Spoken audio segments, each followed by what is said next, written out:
គ្នាទាំងអស់គ្នាសូមសួរមួយរវាងនៅពេញនិងរវាងនៅស្រុកស្រែពុកម៉ែបងប្អូនយកមួយណាចង់ថាបើសម្រាប់ខ្ញុំវិញអ្នកទាំងអស់គ្នាសុខចិត្តយកស្រុកស្រែអ្នកនរគ្នាអត់ថាចង់ទៅនៅពេញនៅអីទេអ្នកនរគ្នាអើយគ្រាន់តែខ្ញុំទៅនៅពេញជាមួយគេបានចង់ថាជិតមួយខែពីរខែរបស់ខ្ញុំដែរអ្នកនរគ្នាគេថាវាដូចស្រុកស្រែអញ្ចឹងអ្នកនរគ្នាទៅណាក៏លុយមកណាក៏លុយដូចស្រុកស្រែយើងនេះអ្នកនរគ្នាចង់ថារបស់ជុំវិញផ្ទះយើងចង់ហូបអីក៏យើងអត់សូវចំណាយច្រើនអ្នកនរគ្នាចង់ថាយើងបានមានភាពស្ងប់ស្ងាត់ហើយមាន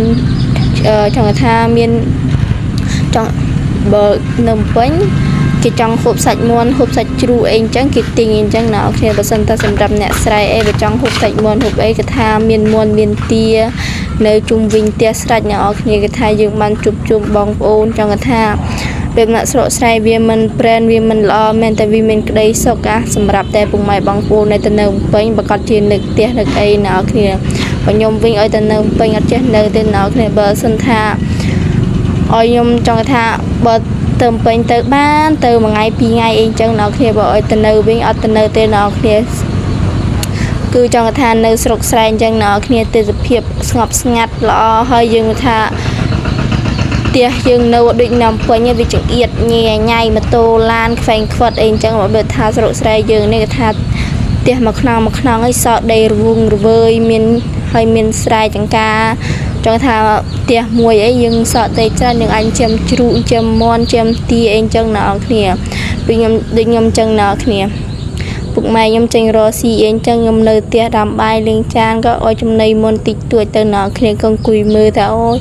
អាសាមុនទៅពេញអ្នកគ្នាខ្ញុំសុំខ្លាច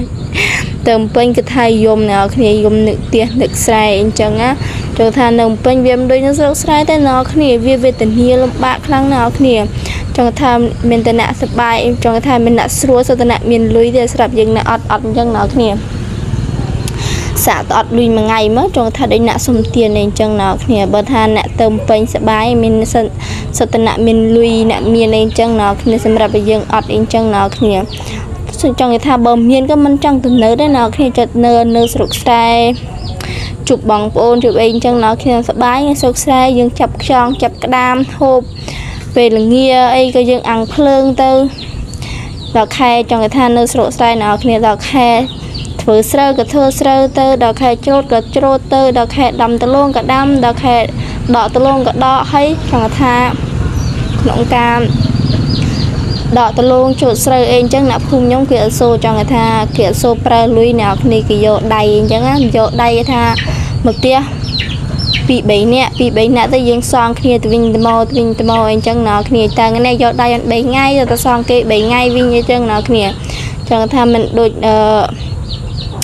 ចង់ថាណ៎គ្នាខ្ញុំថតទុកមើលហើយទៅណ៎គ្នាខ្លាចតែខ្ញុំទមុទៀតទៅខ្ញុំអត់បាននៅអញ្ចឹងណ៎គ្នាខ្លាចខ្ញុំបែកផ្ទះបែកអីទៅយើងមានអនុស្សាវរីយ៍ក្នុងវីដេអូនេះណ៎គ្នាថាផ្ទះខ្ញុំរឿងដីខ្ញុំរឿងទូចតែវាវែងណ៎គ្នាក៏ថាជុំវិញផ្ទះយើងមានដំណាំផ្លែឈើធម្មជាតិណ៎គ្នាហើយមានចេកដំបងចេកសក៏ចង់ហូបអីក៏បានដែរណ៎គ្នាវាស្ងប់ស្ងាត់មានព្រៃមានឈើ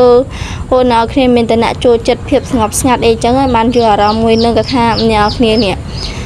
ទេសភាពនៅក្រោយផ្ទះខ្ញុំអ្នកគ្នាចង់ថាក្តីសុខសម្រាប់យើងអ្នកនៅជនបទអ្នកគ្នាប៉ុណ្ណឹងក៏មានក្តីសុខដែរបើសិនថាអ្នកអំពេញមើលវីដេអូនេះហើយប្រកាសជានឹកផ្ទះនឹកអីអញ្ចឹងអ្នកគ្នាថាក្រោយផ្ទះមានថ្ងៃលិចមានអីមានដើមឈើធំអីអញ្ចឹងអ្នកគ្នាក្រោយផ្ទះខ្ញុំក៏ថាសម្បូរដើមឈើធំមិនមែនថាគេអភិរក្សអីអញ្ចឹងអ្នកគ្នាក៏ថាដើមឈើធំនោះដោយសារតែវានៅអ្នកគ្នាដោយសារតែព្រៃលោកតាអ្នកគ្នាគេហ៊ានកាប់ទេសាក់កាប់សាក់មើលមកមិនចង្រៃអីចឹងអ្នកគ្នាគេថាព្រៃឈើនៅក្រោយផ្ទះខ្ញុំធំហ្នឹងគេឲ្យកាប់ទេអ្នកគ្នាព្រៃលោកតាគេទុកឲ្យលោកតានៅអីចឹងអ្នកគ្នាគេថានេះខ្ញុំចាប់ផ្ដើមទៅមើលបាយមើលទឹកខ្ញុំវិញអ្នកគ្នាចង់គេថាខ្ញុំនៅស្រុកស្រែទោះបីវាខ្មៅវាអត់មានម្សៅមានអីក្រែមលើកថានេះធម្មជាតិរបស់ម៉ែឪពុកខ្ញុំគាត់អ្នកបង្កើតអ្នកគ្នាគេថាខ្ញុំនឹងខ្មៅបេះហើយអត់ដែលធ្វើខ្លួនធ្វើអីអញ្ចឹងណ៎គ្នាថាខ្ញុំចូលចិត្តបែបធម្មជាតិខ្ញុំចូលចិត្តបែបជាខ្ញុំមិនមែនថាខ្ញុំអត់ចេះធ្វើខ្លួនទេខ្ញុំធ្វើដែរខ្ញុំធ្វើមើលលក្ខណៈណ៎គ្នាគេថាបាយយើងដាំចិនអស់ហើយយើងទៅមើល ការខុសត្រូវនៅខាងក្រៅទៅអ្នកគ្នាចាក់ដល់ទៅឃើញខ្មៀវអញ្ចឹងអ្នកគ្នាក៏មកចាប់ខ្មៀវលេងអញ្ចឹងអ្នកគ្នាថាផ្ទះខ្ញុំឈើមែនតើអ្នកគ្នាតែមានក្តីសុខខ្លាំងអ្នកគ្នាយើងមានឆ្មាមានឆ្កែសមាជិកក្នុងផ្ទះយើងក៏អ្នកគ្នាងាកឡើងជុំគ្នាជុំអីចឹងអ្នកគ្នាក៏ថាក៏មានចុងសោមានអីទៅទុកសម្រាប់ឡសម្រាប់អីអញ្ចឹងអ្នកគ្នាថាណាយមែននៅជនបទនៅស្រុកស្រែចឹងខ្វះអីហូបតែអ្នកគ្នារបស់ថោចុងសោខ្ញុំលើកឲ្យអ្នកគ្នាមើលនឹងមកបាច់តែម្ដុំនោះម្ដៅមានតែ1000តែអ្នកគ្នាក៏ថាបន្លែអីកំថាអ្នកអំពេញអីបានប៉ុនអ្នកស្រែទេអ្នកគ្នាអ្នកអំពេញគ្មានចង់ថាបន្លែធម្មជាតិដូចចាញ់អ្នកស្រែអីពួកអីរាល់ថ្ងៃបានអ្នកស្រែទៅធ្វើកធ្វើអីហូបអីចឹងអ្នកគ្នាក៏ថាធៀងត្រោនៅផ្ទះខ្ញុំអីបើអ្នកស្រែអញ្ចឹងមែនតែសូហូបធៀងត្រោទៅអស់គ្នាមានតែកាត់ចោលថាវាល្អពេកអ្នកគ្នាក៏ថាជុំវិញផ្ទះមានកានទឹកមានកានជួអ្នកគ្នាចម្រុះណែអ្នកគ្នាក៏ថាអ្នកផ្ទះខ្ញុំក៏ទិញជួផងទិញត្រីផងក៏ថាផ្ទះសតកាន